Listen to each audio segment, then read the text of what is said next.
This is Nicholas Brooks for FTH 212. Module 5 assignment, week 5. So let's go ahead and get started here.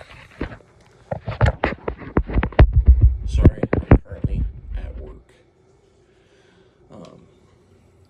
So go ahead.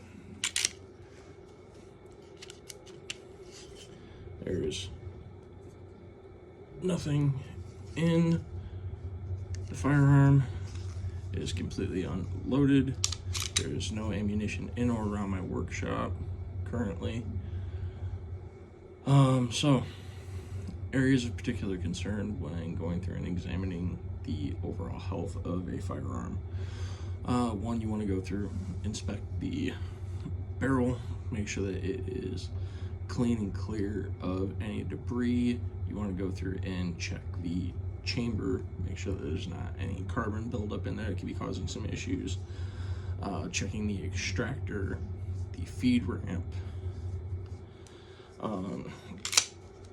Also going through checking the ejector, making sure that it is not bent up or damaged in any way.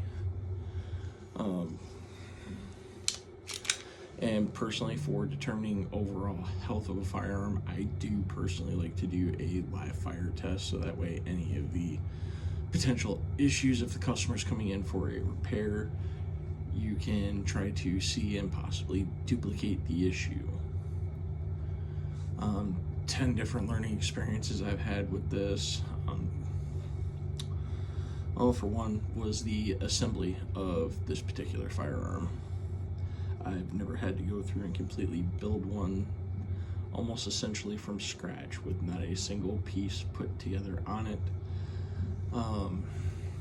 The biggest learning curve was making sure that I had the spring for the takedown bar all the way seated. I did not.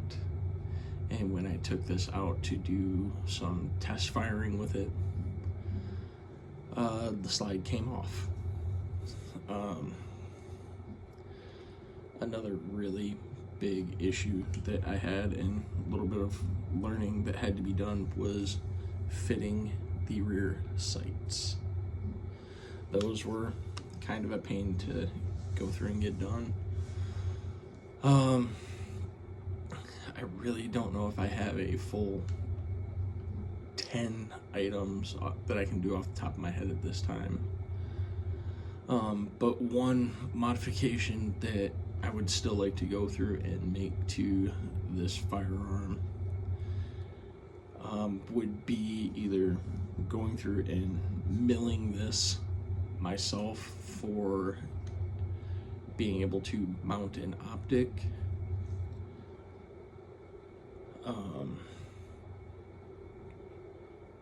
With the line of work that I'm in,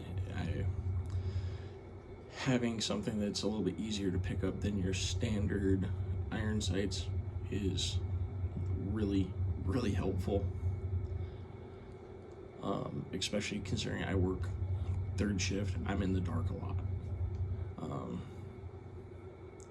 So going through and having some form of an illuminated sight on this, and preferably some form of a red dot, would be extremely beneficial.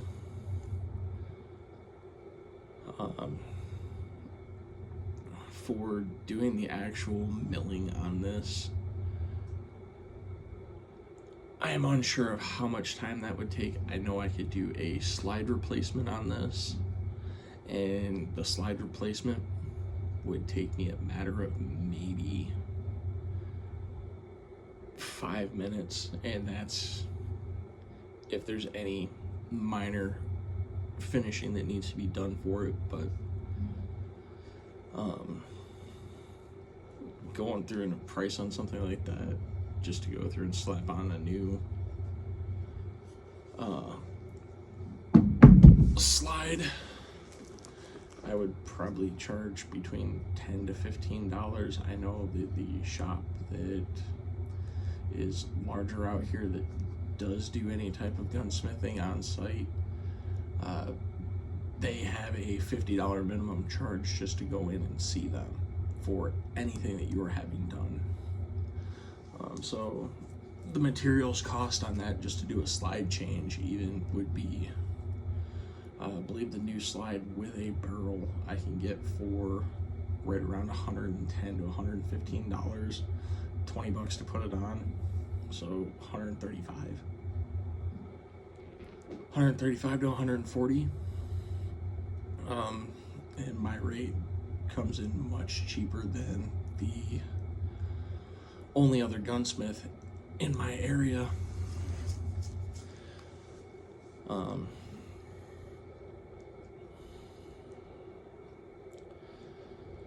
And from what I've learned with, well, I guess this would be another learning experience that I had was